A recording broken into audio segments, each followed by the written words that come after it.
Carson, Leno, Fallon. Now, it's Wine Talks with Paul K.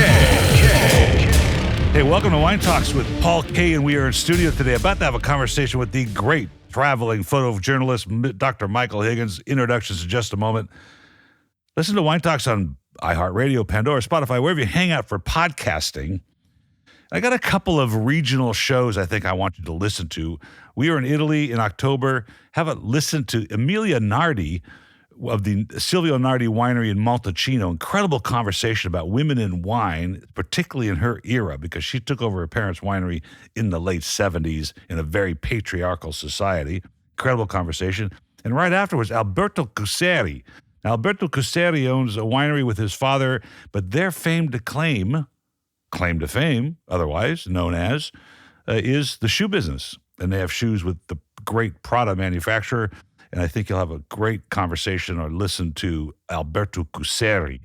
The other regional shows I did recently, which is we were in Armenia in just before that in June.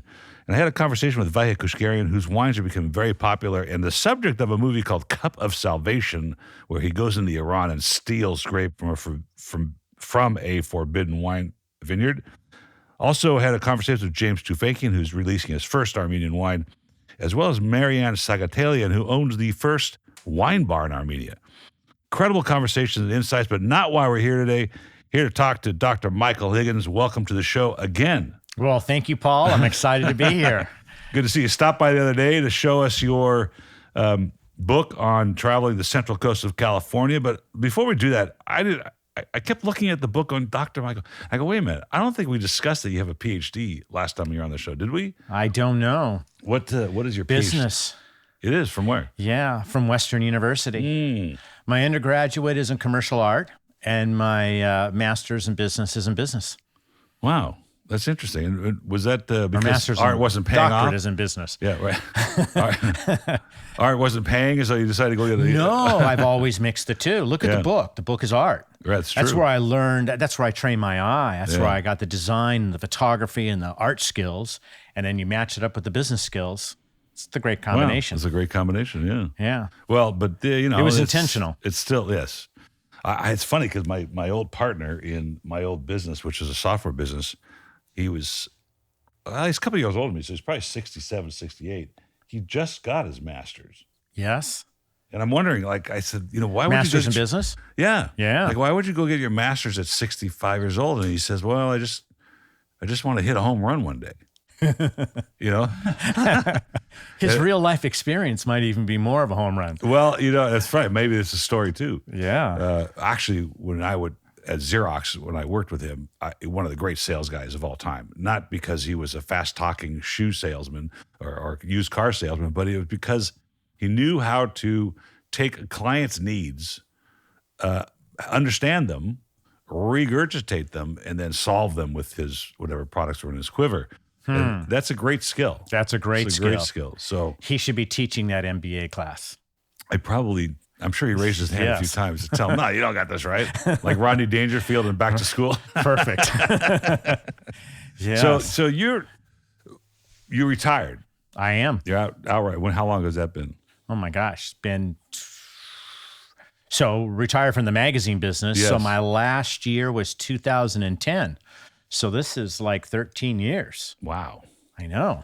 And so you've put out 3 photojournalist books. Correct. And so they're all under the Exploring Wine Regions moniker. So the series is Exploring Wine Regions.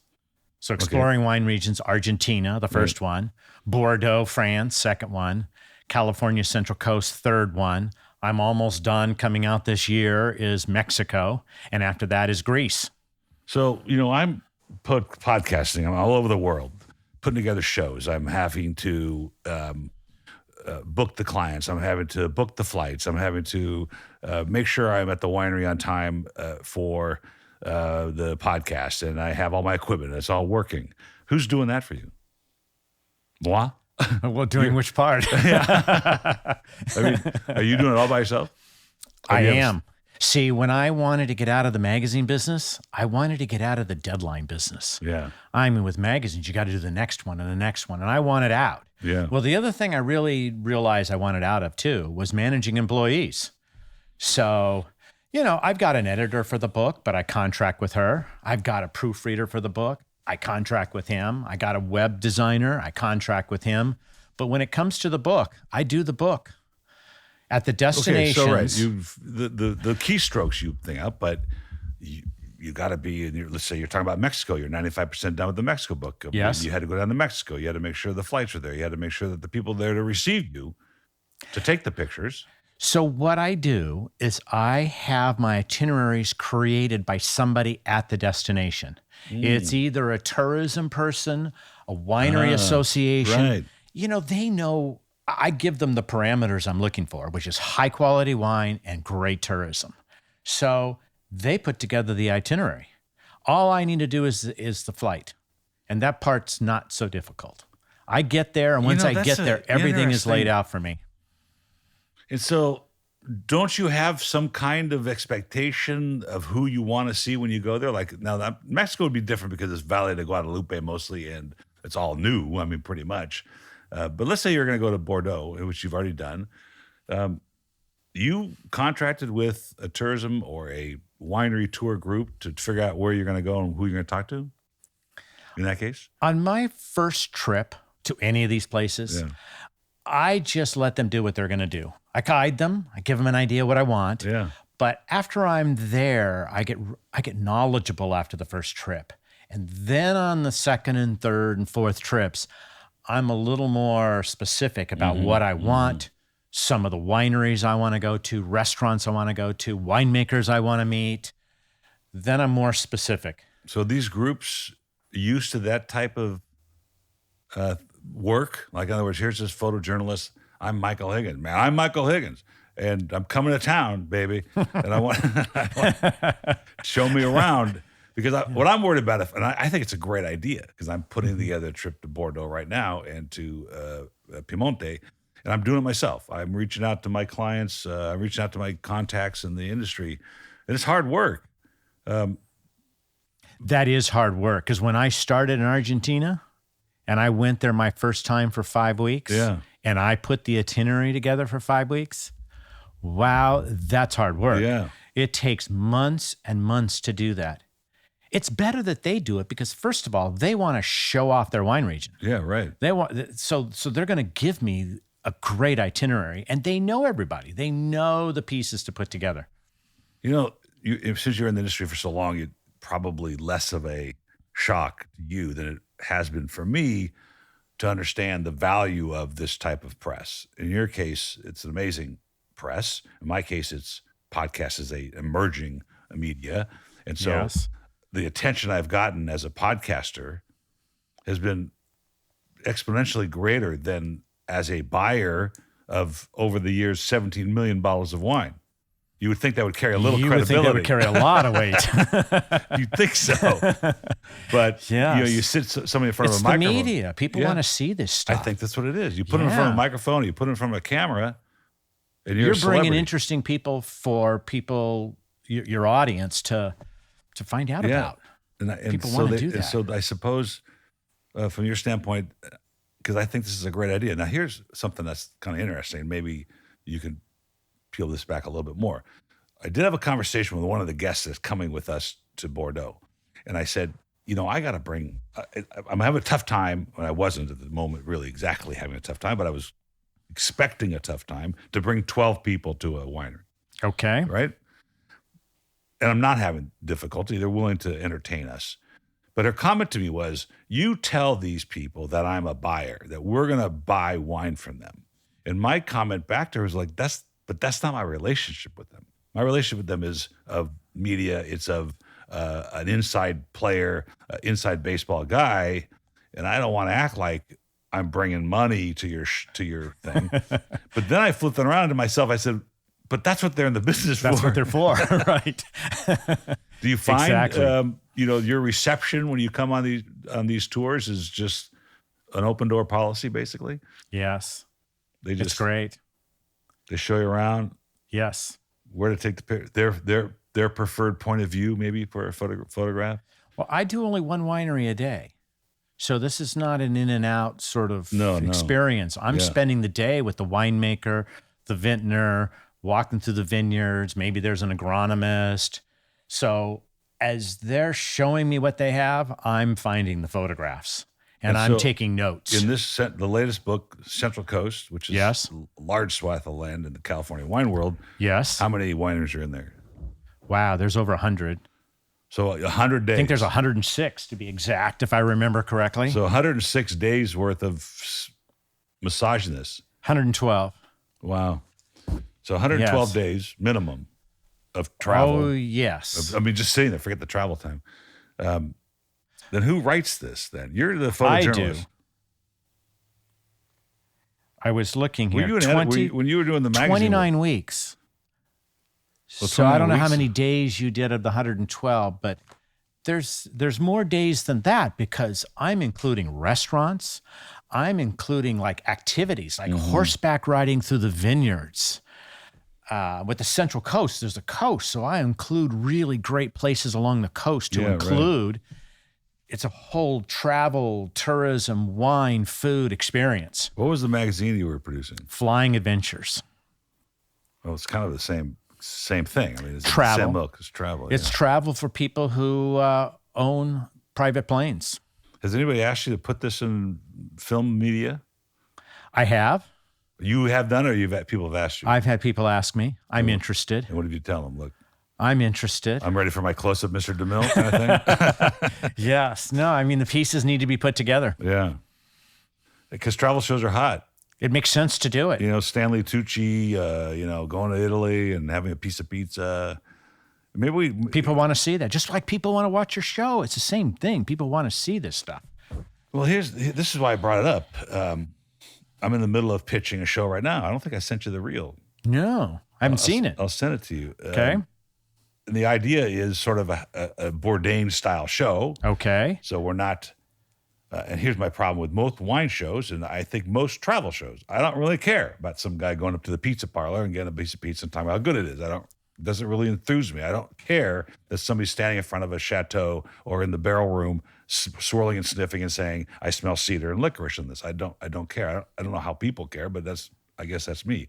What I do want to know is these underlying stories that in these wineries. Are you getting those stories? I am getting those stories Like because these- I'm hanging out with a winemaker, Yeah. with the chefs for the restaurants, for example. So That's how you get the Isn't that the- stories isn't by that what- being with those people who are, they're the ones behind the scenes creating the products.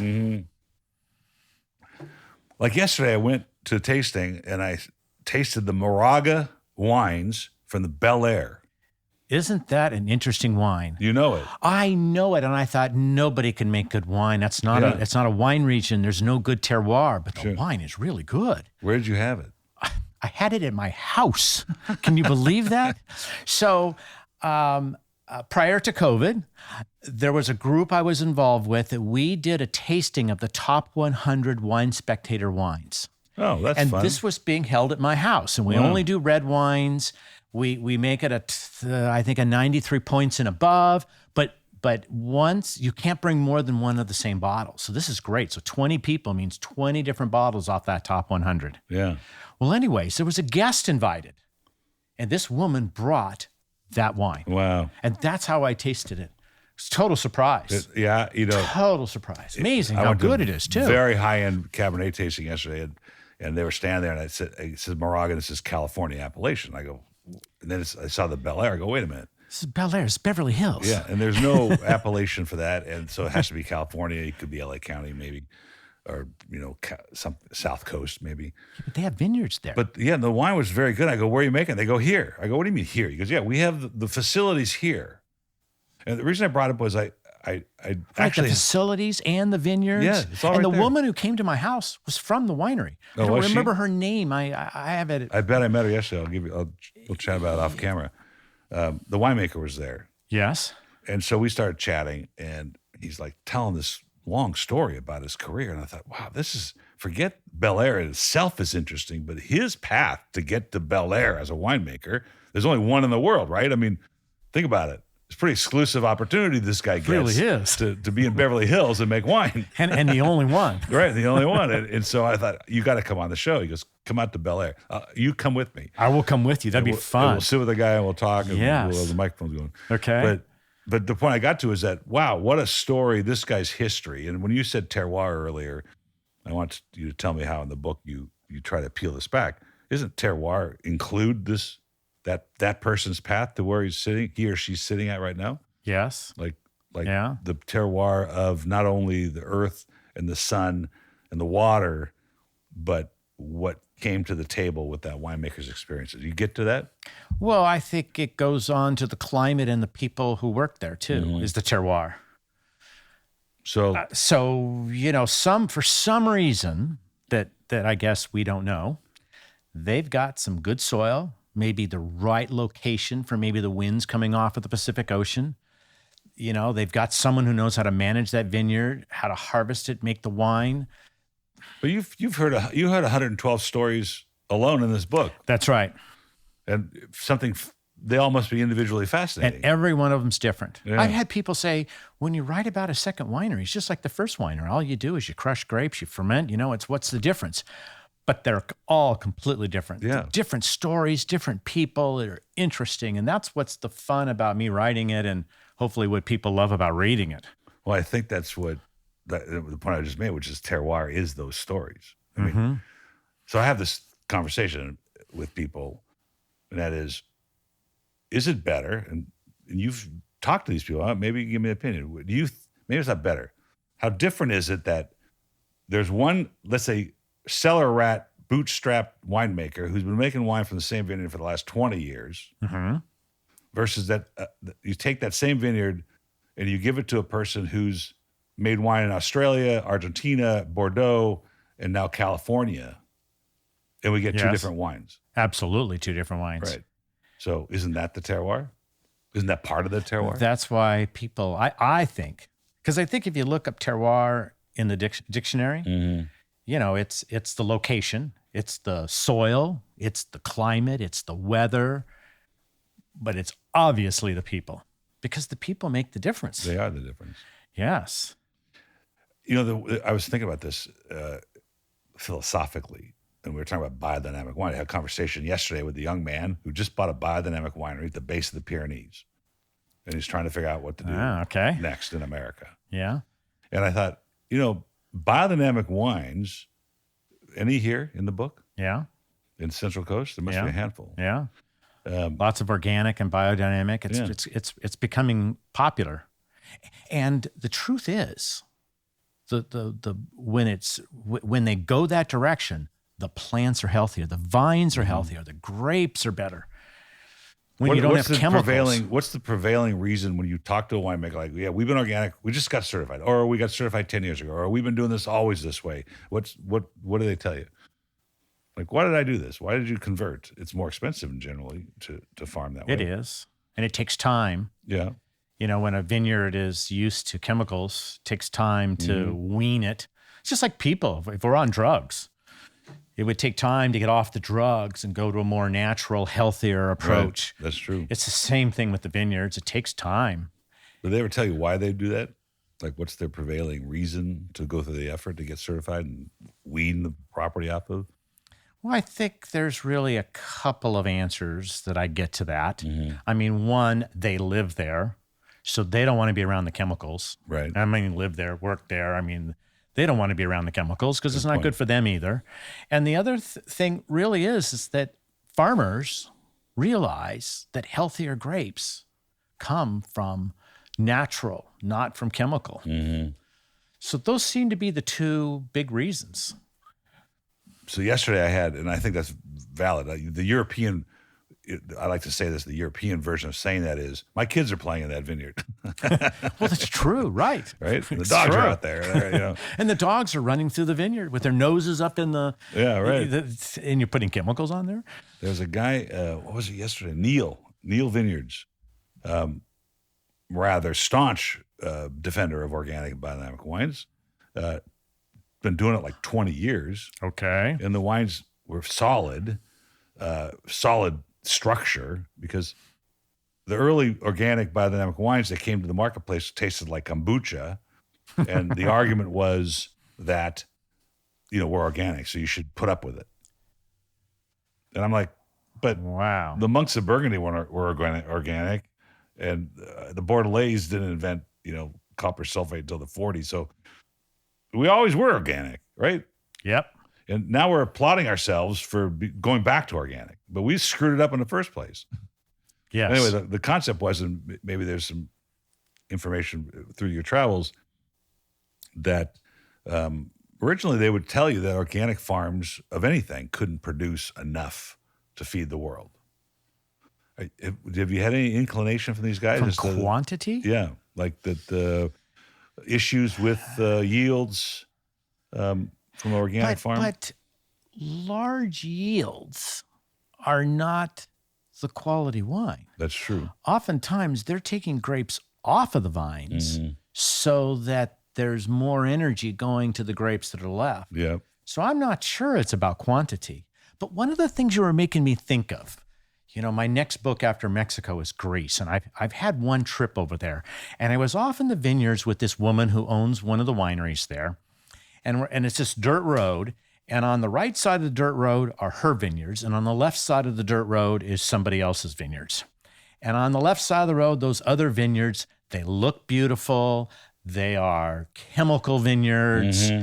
Her side, it doesn't look pretty, but it's completely organic. You know what I did? I went and tasted the grapes on both sides. Oh, that's interesting. Remarkably different. Same varietal. Yeah, right. But unbelievable, the quality of flavors and the skin in her grapes. Wow. That's a pretty good, that's a Big pretty organic outshine. test, isn't it? It was a great organic test. Because you got to assume that the soil and the weather obviously is exactly the same. Same thing. Now, granted, the people are different, but then the people are the ones making the decision. I put chemicals. No, I'm organic. Yeah. That's kind of interesting thought process, because you go to Napa and you see these pristine, even on the Central Coast, when you drive the Highway 101 or whatever, you see a lot of pristine vineyards. And I think the comment was made to me by a super biodynamic farmer in Central Coast, and I'll remember his name soon. He goes, "Yeah, our vineyards are pretty trashy looking."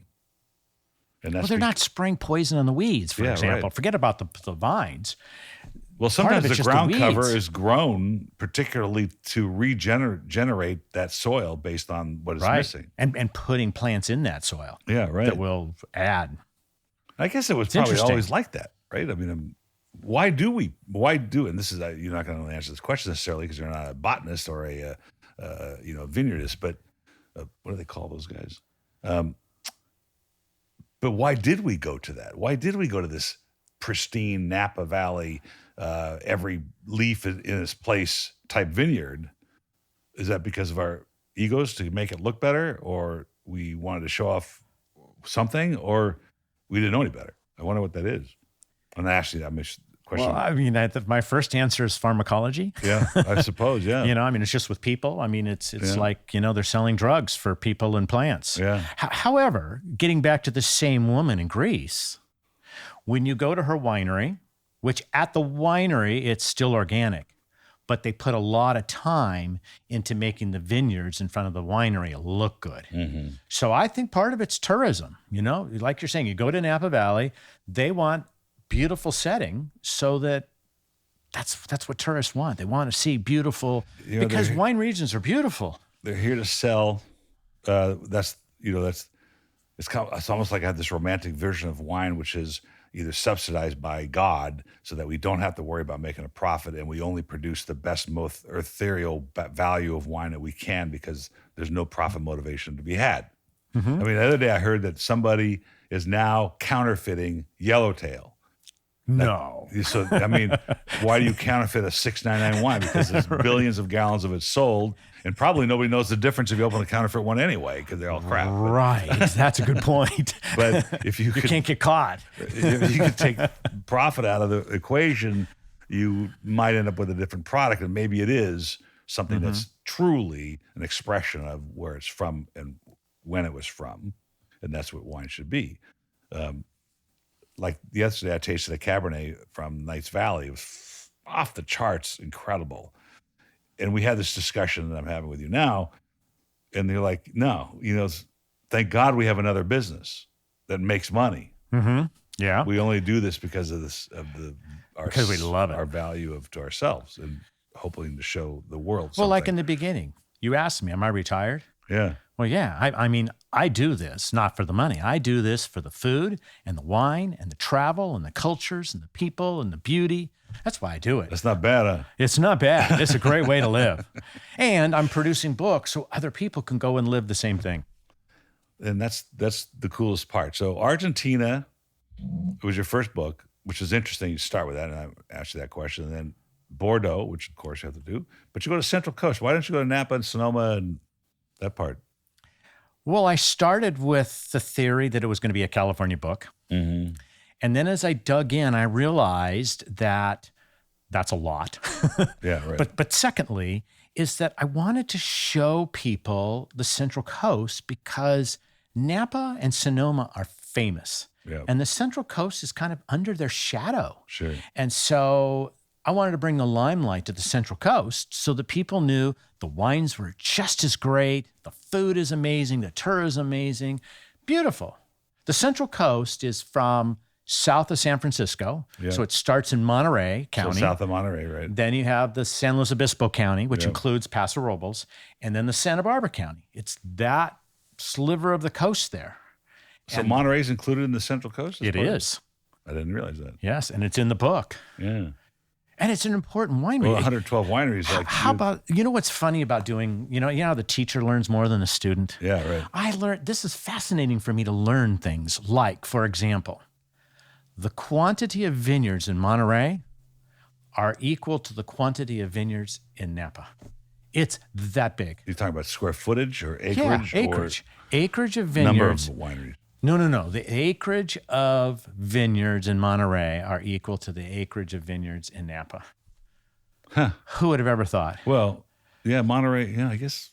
Because it's at Salinas Valley and it's Yeah, right. so full. And, the largest winery in the Central Coast is J. Lohr. And J. Lohr started there in Monterey and has huge vineyards Yeah, there. right. Huge J. Lohr's quantities of vineyards there.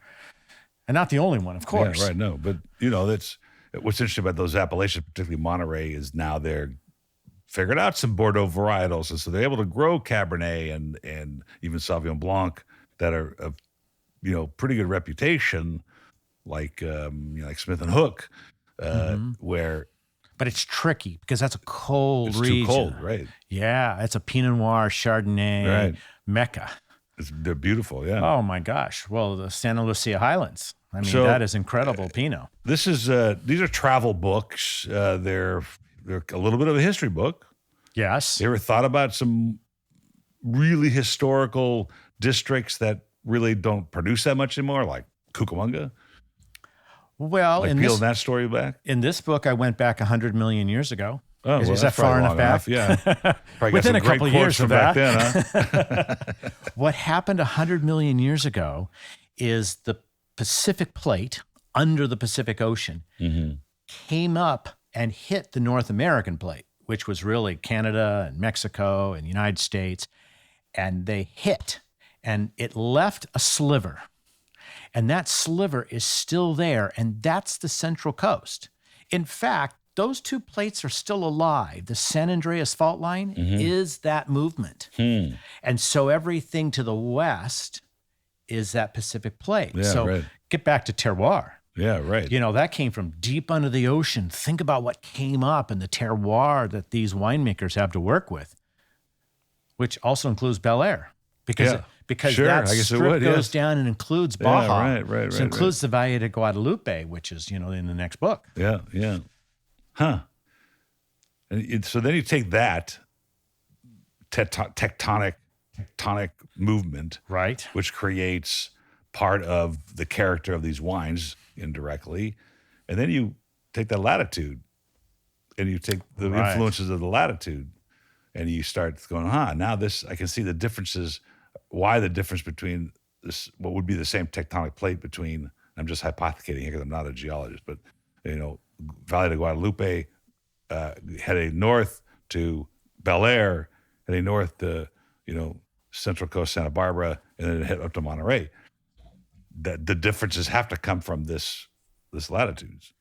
Yes. So but they're all within that 30 to 50 degrees latitude. So they're in the magic space, both north and south. Is this getting too geeky? Is it geeky? I don't know. Because I always talk to people about, like, you don't need to know some of this stuff. If you don't want to know it, you don't need to worry about tap roots and, molecular I'll tell exchange. you what people do need to know with respects to terroir. Picking the wines you like is really about picking where the grapes were grown. That's true. In Europe, in France, they don't even tell you what the grapes are in the bottle because you need to know the winery and what their vineyard is. But here in California, in the New World, we ask for our wines by the grape. I want a Cabernet Sauvignon. Right. I want a Merlot. That's I want true. a Pinot Noir. I want That's a true. Chardonnay. Well, to know that the terroir is the perfect place to grow the grape that you like is the best way to drink the best wines.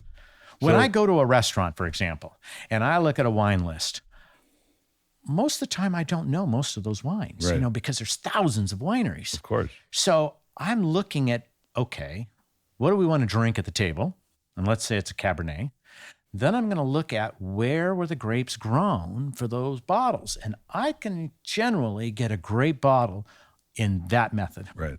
It's terroir. So let's peel that back for the listener just a second. Okay. Because the Europeans do label generally by region. They always have.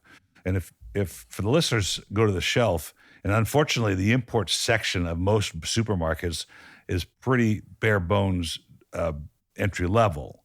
And so if you see a French white wine and it says Chardonnay on it, you immediately know that they bottled that for the American market. They did. Exactly that's right. what it's for, because right. we don't know the difference. Right. However, also in But Europe. if it was just a white Burgundy, right. If it's you white really Burgundy, still know it's Chardonnay because you that's should know. where You should know that, but that's why they put California Chardonnay on, so the Californians would know, the Americans would know. But then you balance that with the idea that in many parts of Europe, you're only, particularly France, you're only allowed to grow certain grapes. And so if you have any history of those areas like Bordeaux or Burgundy, then you would know what's in it. But we don't, because California is the new world, which is a different conversation, where we can grow whatever we want, which is the attraction to the Europeans who are hogtied to grow what they have to grow because of the thing. So there's a it's on balancing their property. act, They're making the best wine they can off their property. and they're not allowed to grow anything but Cabernet or the 5 grapes in Bordeaux. And so particularly the Burgundians can only grow Chardonnay and Pinot Noir and Pinot Meunier. There's one other grape. Come to America and they go, wow, we get to grow whatever we want and we get to test stuff and we get to figure that out. So it's still a balancing act and a guessing game, and your guess is as good as anybody's when it comes to the idea of, I'm going to have a Cabernet, I know what that should taste like. I'm going to buy one from Monterey, which I know what should that taste like. And now if the winemaker's done their job, then we're going to experience what we think we're going to experience. Now here's the reason I brought this up is this. I was in Potsdam, New York, visiting my daughter last month. And I went to a restaurant and I said, how much is corkage? They go, I'm not sure. Nobody asked this question in Potsdam, New York. And think about this for a second of most of America. Are there good restaurants there? No. Okay. So think people of aren't used to bringing wine in. Think of most villages in America. Most of America is like this. This is New York. This isn't a small state. As far as people. But it's not Manhattan either. No. So they go, well, I'm not sure. So she comes back. She goes, $10. Okay. And that doesn't exist in Los Angeles. There's no $10 corkages. So I went across the street to the liquor store to buy a bottle of wine, and I did exactly what you just said. It was all the mainstream stuff that Southern Wines and Spirits sell. So it was Josh and, whatever. And I'm going, I don't want any of this. Now, I should have gone to the shelf and gone to the entry-level European wine because I would have known at least that it wasn't adulterated with sugar that the Americans do for their entry-level wines. Yeah. They just produce sort of thin, insipid wines. People want sweet. So, but I found one bottle. I go, aha, this bottle, Matchbook, which is the Deguiri family in Dunnigan Hills, and they make voluminous acidic wines. I go, I know this wine. At least I know the maker, and I know the grape, and I know the area. So I'm going to get this because it's going to have backbone, and I'm going to have sugar. It's not going to have sugar. It's going to be acidic. We left the whole damn thing on the table. It was exactly. So they made it to, wow. And I'm wow. thinking, I was like, if that's regular America, we have a job to do with books like yours. Yeah. To tell these stories, to have people understand that when you branch out of what you see on the market shelves. That's why I'm going ahead of There's everybody. something interesting. And finding the right wineries with the interesting wines, and talk about the wines I think are better at that particular winery. Because you know, there's good and bad to the Europeans coming here and saying, oh my gosh, I can plant anything I want. Well, now they get creativity. And you know, creativity turns into a lot of good stuff. That's right. But that also means that they can plant the grape in the wrong place. Oh, yeah. And they're going to still want to sell that wine, and it's not going to be as good. And you've really got to know how to differentiate. Yesterday, even at the Napa cab tasting, I tasted a Vermentino from Oakville. Okay. I'm like, that's weird. And they go, yeah, it's very unusual, weird. right? And I tasted Syrah from some other bizarre location that doesn't usually grow in it. And they weren't that great. They were expensive, terroir. But they weren't that great. And so certain grapes, you can't just decide where they grow. Let me ask you a question about through all these, not the Bordeaux or the Argentina, but this California book, particularly the Central Coast. Did anybody discuss, as your travels through these 112 wineries, our Pinot Noir is very Burgundian, or our Chardonnay is very Burgundian, or our Bordeaux, our Cabernet is Bordeaux-like? Did anybody talk like that anymore, or speak those comparatives? Not really. Used to be a very important thing to do. It used to be because we were unknown in California. Yeah, we had nothing. And to we're benchmark trying to relate to the European wines, but I don't think it's that way. No, I think they finally realized, particularly places like even smaller appellations like Ballard Canyon, where it's got a unique character. And why do I want to be Burgundian? How did you know I was thinking of Ballard? I don't know. Well, you know, we were talking about these different wines, and I was thinking we should talk about Santa Barbara. Yeah. Because it's an east-west valley that's open to the ocean. So that cold comes in, and that far west side is cold for the Chardonnay and the Pinot Noir. That's the Santa Rita Hills. And then when you get in the middle of that valley where it warms up, it's much more of a Rhone valley with the Syrah. Right. And then when you get to the far east side, that's Happy Canyon, and that's where the Cabernet is grown. That's the Bordeaux region. Right. So you get everything from hot to medium to cold. What a great place if you want to taste all these different kinds of wines. But when you take that center area, the San Ynez Valley, which is the biggest part. Right. Well, Ballard Canyon's right in the middle. Mm-hmm. And I'm not necessarily a great Syrah fan. It's not my who is? primary. But when I'm in Ballard Canyon, the Syrah is incredibly good. It just makes me want to drink it. Yeah. And once I want another bottle. But you see, if you are a Syrah fan and you really get to know Syrah, Santa Barbara is an interesting place to be, because as you're going west of Ballard Canyon, you know that maybe you're going to get a little greener taste, more acidic, the ripening, because you're getting colder. Then if you go to the east where it's warmer, you're going to have a sweeter Syrah, the sugars, the ripening that's going to happen there. And you can really use terroir to your advantage to get the Syrah you want in that San Ynez Valley. I think it's incredible. It is incredible. Like my new favorite place is the Petaluma Gap, which is an east-west valley that ties into Sonoma, now creating amazingly complex Pinot Noirs. But the conversation started with this idea of comparing ourselves to the French in the early days, which was important because we didn't know any better. And now we're realizing that places like Ballard Canyon and these sub-areas of Ballard Canyon produce different wines of different grapes. I had a guy in here, I can't remember the name of what he calls himself. It was not a botanist, and it wasn't an agronomist. It was another name, and he's the guy that comes to your vineyard and looks around, does the temperatures, looks at the charts, and says, what should grow well here. which should be a good grape here. Like you bring him to a vacant property. Yes. And he'll tell you. He'll help you okay. out in root stock and all that. And I find that. And that's not an agronomist. No, it's not. No, it was, I guess don't maybe know it was what it is. vineyardist or something, but it was fascinating. And he actually was very funny. There's a great business for him because people need that knowledge. He had been on I had a property in Paso on the hot side, behind, Jesus, my brain is fried today. But anyways, on the Australia Riverside. And he had gone to it when they broke it up into small little ranchettes, they called them, and sold them off his vineyards. And he didn't do it for me, he did it for the original owner. And we had this great conversation because he knew my well. Okay. I since sold the place. I am a horrible farmer. I would never, I would kill everything I'm a brown thumb. And I thought, what are you going to do? You're never going to make it in that industry. So you could just sell the plots and let everybody else do it. So somebody's planted already. But, you said something interesting just now, whether it's Syrah or Cabernet or whatever. You said it's a wine I want to drink. Yes. Like, makes you desirous. Yes. Now, that's a unique feature of wine, I think, over any other alcoholic adult beverage, let's call it. You don't necessarily crave Jack Daniels or a gin, though sometimes I do. But you do crave some of these vintages that you've had in the past. Because they're so incredibly good. And you come home from work and you go,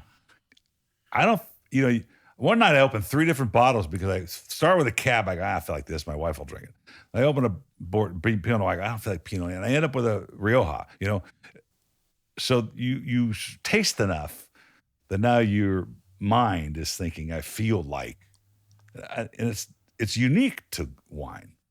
It is unique to wine. Because it's all grapes. It's all also grown. part of the food and wine pairing, too, because when the food and the wine are really, well paired. Yes. The wine helps you crave the food and the food helps you crave the wine. And it's a true. total gastronomic experience, right? It's so human. Yeah. It's so human. And I've never been able to define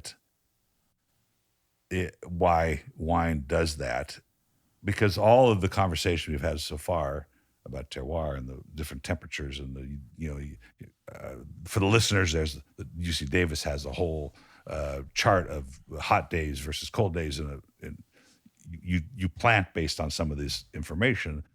It's only telling you how a wine gets to where it's at. It doesn't tell you why it ended up that way. Like, you could discuss the nutrient exchange at the tap roots in shale, and I'll tell you how that character came to the wine, but it's not telling you why. It's so interesting. To me, it's fascinating. You're never going to figure that out. Well, okay, so here's an interesting example which happened to me in the Central Coast. So, and I live here in California. I am not a fan of the California Chardonnay. That buttery, people love it, but it's not my thing. Pinot Noir from California, love it, love it, love it. Now, we take those 2 grapes to Burgundy, which are their 2 grapes. I'm really not a Burgundy Pinot Noir fan. Really? I really love the Pinot Noir from California. But when it comes to the Chardonnay and Burgundy, oh my like the Merceaux God, and it's the like, Chablis. whoa. It's incredible, incredible. The complexities are completely different. So in San Luis Obispo, literally right next to the town is the Edna Valley. And the Edna Valley, I had never explored before, but I need to do it for the book. And it's cold, and I'm going, Pinot Noir, this is going to be great. Yeah. And I wasn't really liking the Pinots that much, but the Chardonnays were blowing me away. And I'm thinking, what's going on? And a week is going by, and I'm doing this, and I'm at a winery, and I'm hanging out with a winemaker, and I'm sharing with him this story all about what I like and don't like and what's happening to me in the Edna Valley. And he says, well, and maybe this is the question you brought up earlier about we're like, another European region. He said the Edna Valley is the coldest appellation in California. If you think about how cold it is, that probably more represents Burgundy, France. And so since you love the Chardonnays Wow, from Burgundy, that's interesting. the white Burgundies, you're loving it from the Edna Valley. Right. What a great find. It's true. Incredible. Well, the Edna Pinots were really popular in the 80s and 90s, and particularly the Edna Valley Vineyard, so aptly named. And I thought that Pinot Noir was incredible. I think it was one of the best in the country, if not the world. And it was Burgundian. It was feminine, but complex.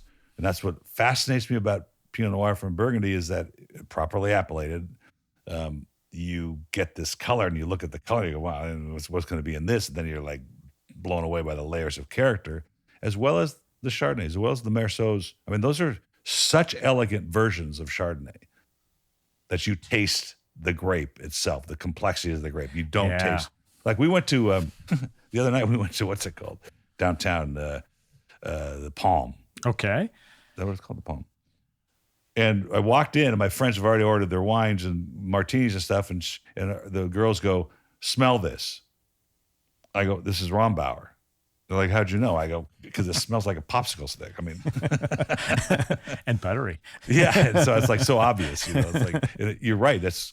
But look how famous that California wine brand is and how well Rombauer is done. Yeah. Because people love that. And that's what's great about wine, Yeah. is that we all like different things. And we all like different things at different times. Like when you went home, it took the third bottle till you found what you really wanted to drink. So we have a dinner. We belong to the Gourmet Club, which I constantly trying to tell my friends, what the hell's gourmet? I mean, this is like an 80s term. So let's not call it the Gourmet Club. How about the gastronomic club or something? Right. So it's French, and I'm making pot-au-feu and all this stuff. Okay. And my friend goes, we're going to bring an apple tart. And I said, okay, I'll pour a Sauterne. He goes, he wrote back, Ikem. And I go, sarcastically, I said, no, right next door. Just as a joke. It was all in text. Girard. Right? So this Giraud. So yeah. Pronounce it right, Giraud. Right, okay. So then I called my Bordeaux vendor, who I trust very much. I love that Giraud. And all this stuff. And I said, hey, I want a Sauterne for this party. I go, send me what you got. He goes, I have one right next door to Ikem. It was not Giraud, it was another one, Sauternes or something. Huh. So he sent it. I got it yesterday. And I'm going to take it Sunday and go, yeah, it is right next door. But we're back to terroir. Yeah. I mean, Ikem has the number one location. They're It's true. They're number one. They're more than. They're not just a. Have you heard from people? They're not a first growth. They're what's above. There's one notch above first growth, like a premier first growth. On the other side, and that's what Ikem has. On the Santa Maria side, the Premier Grand Cru. Well, those are the 1, 2, 3, 4, 5s. And they have the same thing, but Ikem is one step more, because back in 1855, for whatever reason, they became more important than Chateau Latour. Yeah. Which seems odd, doesn't it? I have to research that. Have you heard back from people that have used your books? And we had them in stock at Wine of the Month Club, but like we went to Bordeaux, we went to Argentina. This just came out, right? The Central Coast book just came out October. And so they can get that exploringwines.com. Exploringwineregions.com. Exploringwineregions.com. And you and I got online the other day. We were just looking at the internet stuff, and the book popped up all over Amazon and many different Amazon sites. knows how to market my book. I mean, I guess I should be happy with that. Yeah, of course you should. They skim a little off the top now, but of course they do. A little more than a little. But if you want an autographed copy, they can get it directly from me, right from the website. That's the best reason to come directly, is I'll not only autograph it, but I'll personalize it to you or a gift to somebody else. And for the listeners, it's incredible. Really, I think it kind of starts out as a photojournalistic tour of these places, and then it becomes an information set for travel. If you're going to go to the Central Coast, you just take the book with you. If you're going to Argentina, maybe it's not part of your original itinerary, but you just take it with you. Because if you're sitting in the hotel room, what am I going to do today? You've opened a book up. Yeah, let's go to this place. Can they see the table? Do they see the book? You can show it. Here's the book. And they all have the same sort of color pattern, but they're just different regions of the world. But when you were talking about traveling, and that's why I wanted to show them the book, because the book is beautiful. Mm-hmm. I mean, it's got all the color pictures. It's printed on museum quality art paper. That's why the photographs render themselves so nicely. When you travel, you don't necessarily want to carry the weight, or you don't want to ruin your book. Mm-hmm. So both Apple and Amazon sell our ebook, the digital version of this. And what happens in the digital version, which makes it better for traveling than the physical book, is you see here with the wineries, we have their name and their address and their phone number and their email and their website. In the digital version, it's a live link. Oh, wow. So picture this. That's brilliant. You want to call the winery, you just press the phone number and your phone's ringing. That's beautiful. Even better, you click on the address and maps come up and it maps you to the winery. And that is like, you always need maps to get to the winery. Yeah, that's huge. And that's why the digital version is so. Who put together the digital version for you? Well, it's the same book. Yeah. And then we give it to a company that converts it into a digital version. Wow. And then we, upload it to Apple and Amazon. And that's how it works. But if you're going to Amazon and it goes on the Kindle, you're not going to get those links. No, right. You need it to be active on your phone or on your iPad so that, Is it a separate purchase, or if I buy the hard copy, I get a It's a separate purchase. Yeah. And I don't have any control over it because, for example, Apple handles the whole thing. But it's only $19.95. Yeah, no, that's how much Apple charges. I'm due up Paso soon. I've got a whole bunch of podcasting to do up there, and looking to see the changes since I sold my 600 gallon per minute well on my Indian burial ground. But I never told my wife that they found Indian bones there. Oh, is that she right? Would have freaked out. But this is such a Paso's changed a lot.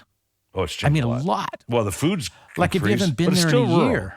It's still rural, but there's 2 Michelin star restaurants in Paso now? Yeah, it is. Like, how good is that? Yeah, pretty crazy. Yeah. Well, since Michelin came back to America, to California. Exactly. Actually, allowed us to. So when do you expect the Guadalupe book out? And then now you're doing Greek. We didn't even touch on Greece. We're almost out of time here, but Greece, I have a wonderful influencer in Greece that we can hook you up with. That would be great. So Mexico I'm 95% done. Yeah. I mean, this is January. I'll be done in February, March.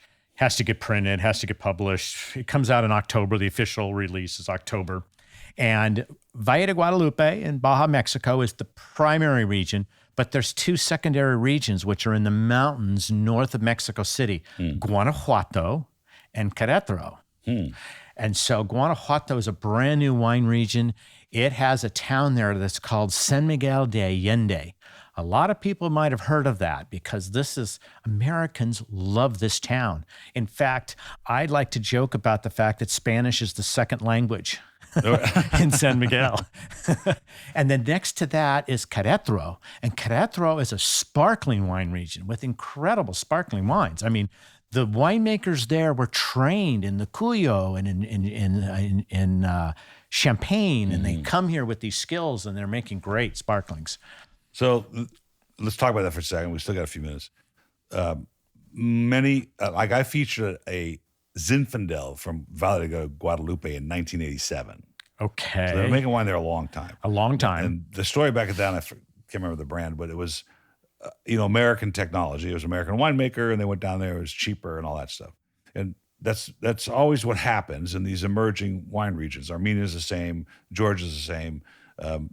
Even Oregon was the same at some point, where the region's emerging and in comes technology from other famed wineries and winemakers. And so that's happening at Valle de Guadalupe, and I'm assuming the other 2 regions, where there's a lot of American influence now when it comes to winemaking and technology when it comes to, is that accurate?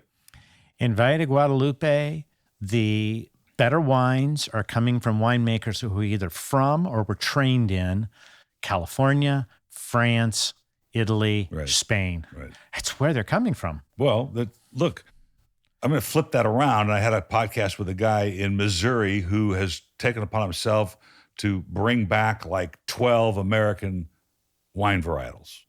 In Missouri? In Missouri. Okay. Where, pre-Prohibition, Missouri, Louisiana, Ohio, very popular places for wine.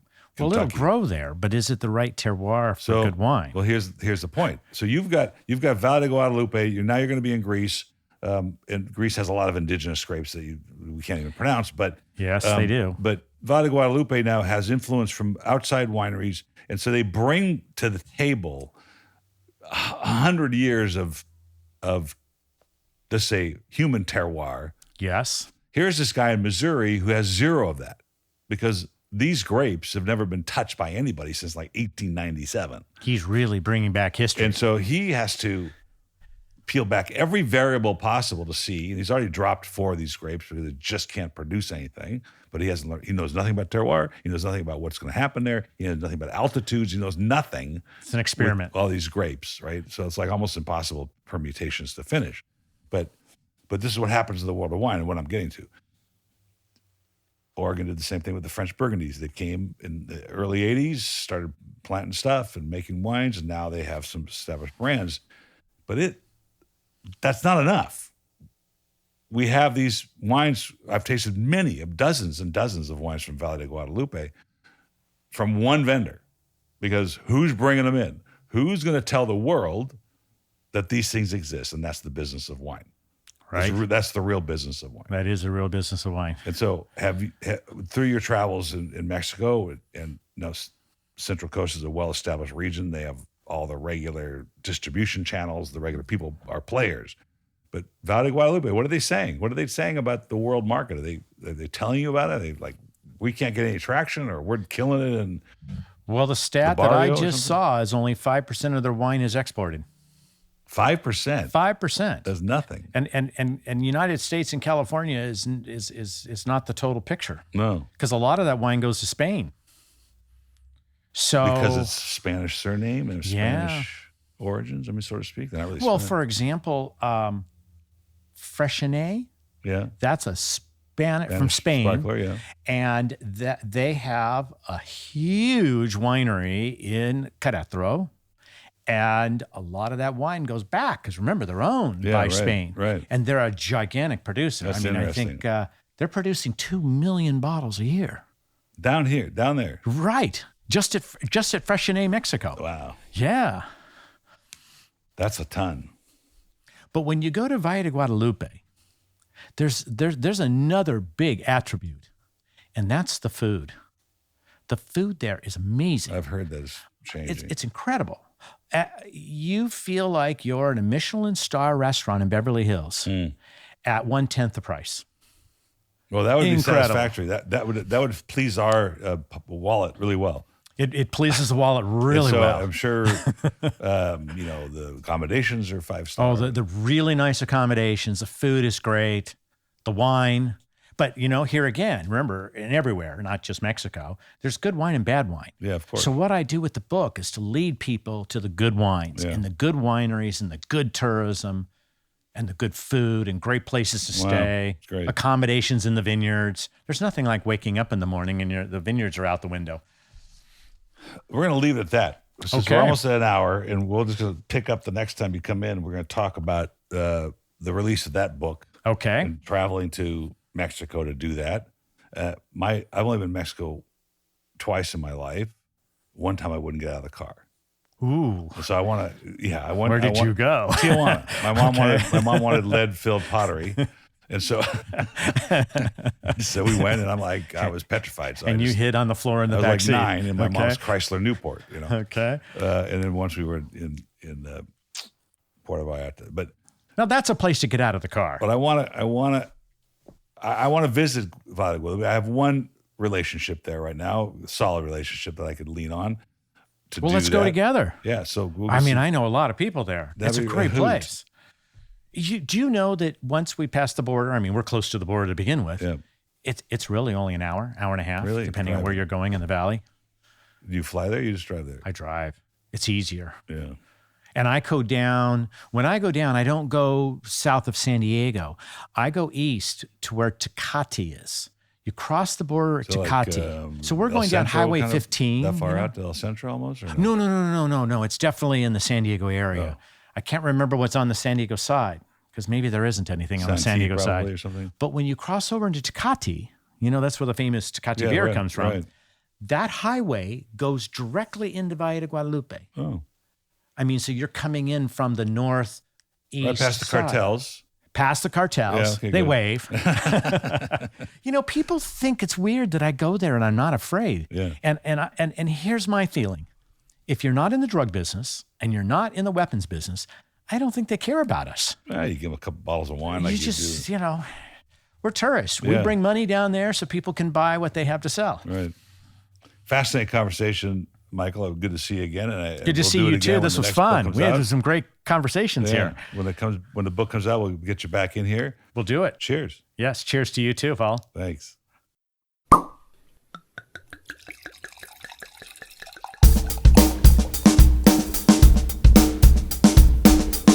Thank you for listening to Wine Talks with Paul Kalamkarian. Don't forget to subscribe because there's more great interviews on their way. Folks, have a great time out there in the wine world. Cheers.